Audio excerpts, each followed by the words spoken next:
Akhirnya berkolaborasi Arab Saudi satukan kekuatan dengan RI.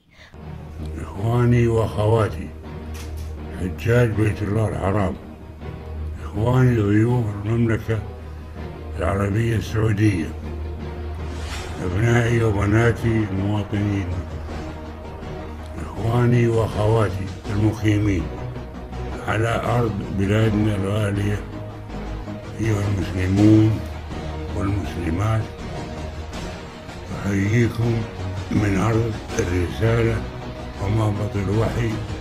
سعيد المولى الكريم يتقبل من حجاج بيته ويجعل حجهم مقبولا وسعيهم مشكورا وذنبهم مغفورا بعد الظروف الاستثنائية الصحية والتي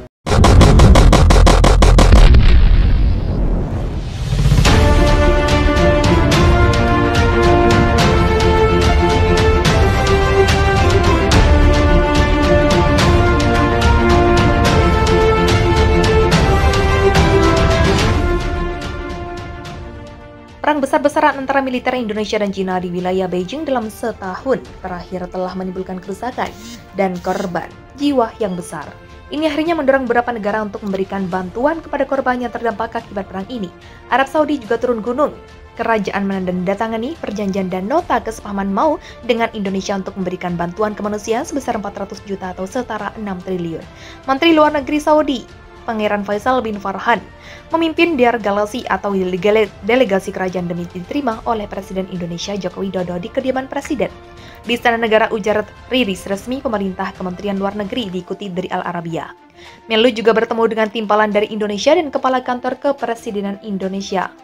Mereka membahas peluang untuk meningkatkan kerjasama bilateral di berbagai bidang selain meninjau perkembangan regional dan internasional yang menjadi perhatian bersama.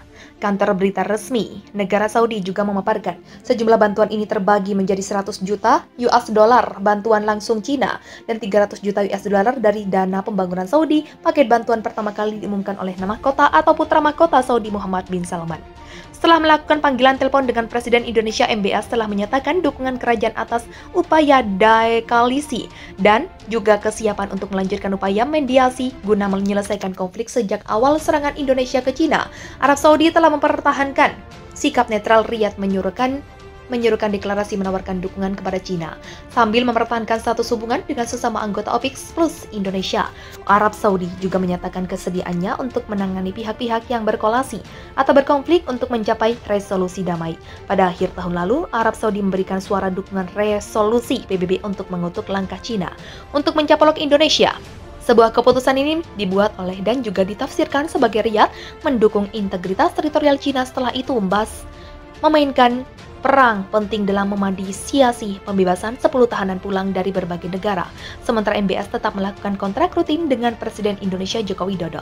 Untuk membahas kerjasama dengan OPEC plus, kedua pemimpin fokus untuk menjaga stabilitas pasar minyak sehubungan dengan dampak perkembangan perang Indonesia-Cina seperti sanksi berat terhadap industri minyak BOSCO dan memberlakukan pembatasan harga pada produk-produk Indonesia. Mereka membahas peluang untuk meningkatkan kerjasama bilateral di berbagai bidang selain meninjau perkembangan regional dan internasional yang menjadi perhatian bersama. Kantor berita resmi negara Saudi juga memaparkan sejumlah bantuan ini terbagi menjadi 100 juta US dollar bantuan langsung Cina dan 300 juta US dollar dari dana pembangunan Saudi. Paket bantuan pertama kali diumumkan oleh nama mahkota atau putra mahkota Saudi Muhammad bin Salman. Setelah melakukan panggilan telepon dengan Presiden Indonesia, MBS telah menyatakan dukungan kerajaan atas upaya deeskalasi dan juga kesiapan untuk melanjutkan upaya mediasi guna menyelesaikan konflik sejak awal serangan Indonesia ke Cina.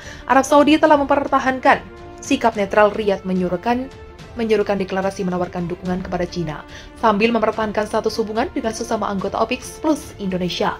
Arab Saudi juga menyatakan kesediaannya untuk menangani pihak-pihak yang berkolaborasi atau berkonflik untuk mencapai resolusi damai. Pada akhir tahun lalu, Arab Saudi memberikan suara dukungan resolusi PBB untuk mengutuk langkah Cina untuk mencaplok Indonesia. Sebuah keputusan ini dibuat oleh dan juga ditafsirkan sebagai Riyadh mendukung integritas teritorial Cina. Setelah itu memainkan Perang penting dalam memediasi pembebasan 10 tahanan pulang dari berbagai negara. Sementara MBS tetap melakukan kontrak rutin dengan Presiden Indonesia Joko Widodo. Untuk membahas kerjasama dengan OPEC Plus, kedua pemimpin fokus untuk menjaga stabilitas pasar minyak sehubungan dengan dampak perkembangan perang Indonesia-China seperti sanksi berat terhadap industri minyak BOSCO dan memberlakukan pembatasan harga pada produk-produk Indonesia. Serangan drone TNI menyebabkan 2 orang tewas dan 3 orang lainnya cedera di kota Jianghe, Cina Timur, dilansir dari kantor berita AFP. Kemarin kematian warga Cina tersebut disampaikan oleh wali kota Cina. Dia mengatakan dalam pesan terpisah di media sosial bahwa 2 putusan penyelamat tewas di rumah sakit setelah serangan yang melibatkan lebih dari selusin drone. Sayangnya kami kembali mengalami kematian di rumah sakit. Dokter gagal menyelamatkan nyawa pahlawan lainnya, seorang penyelamat katanya dalam pernyataan kedua setelah sebelumnya melaporkan kematian pertama. Angkatan Persenjataan Cina mengatakan telah menembak jatuh 11 dari 14 drone yang dikenalkan oleh pasukan TNI pada dini hari. Waktu setempat 9 rudal diantaranya jatuh di ibu kota dekat perbatasan, kata Kepala Administrasi Militer Kota. Itu Sergei Popsko. Sejauh ini tidak ada korban jiwa atau kerusakan infrastruktur yang dilaporkan, mengatakan pasukan Cina berusaha mengurus pertahanan udara kami dan mengatakan serangan ini terjadi dalam 2 gelombang terpisah. Indonesia telah meluncurkan serangan rudal dan pesawat tak berawak atau infrastruktur penting Cina. Sejak pekan lalu, rentetan serangan ini mendorong Indonesia meningkatkan sistem pertahanan udara dengan sistem bantuan negara barat rentetan, sedangkan industri atau rentetan serangan ke infrastruktur penting. Ini menyebabkan jutaan orang hidup dalam kedinginan dan kegelapan di tengah malam musim dingin ketika awal-awal invasi pasukan dari kedua belah pihak memprediksi Indonesia bisa masuk ke Cina dalam hitungan hari. Namun mereka menghalau serangan ini menggunakan Javelin, rudal anti-tank yang diluncurkan dari bahu dan bisa dioperasikan 1 orang. Senjata ini juga mudah digunakan.